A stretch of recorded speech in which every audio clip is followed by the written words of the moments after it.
जेवनो ना जेवली पूछे लगली सखिया कहू रे सखिया।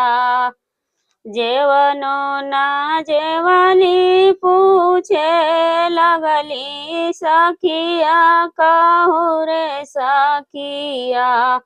अपने ससुर के बतिया कहू रे सखिया। अपने ससुर के बतिया कहू रे सखिया। कहम कही सखी ससुर के बतिया हमार सुनी ना। का कहीं हम कहीं सखी ससुर के बतिया हमार सुनी ना। तुहु ससुर ना जइबू हमार सुनी ना। तुहु ससुर ना जइबू हमार सुनी ना। सासु मोरे तनवा ननद बोले भोलिया गोतिनिया हमारो ना। सासु मार तनवा ननद बोले भोलिया गोतिनिया हमारो ना।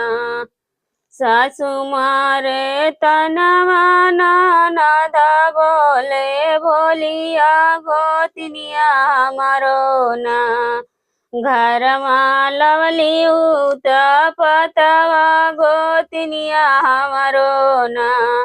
घर में लवेली पतवा गोतिनिया हमारो ना। सासू जी के बोलिया माँ सिरवा लगइबो ननद जी के ना।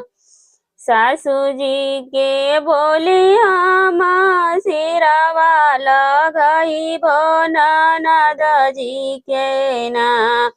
अगहन गहन करइबो ननद जी के ना।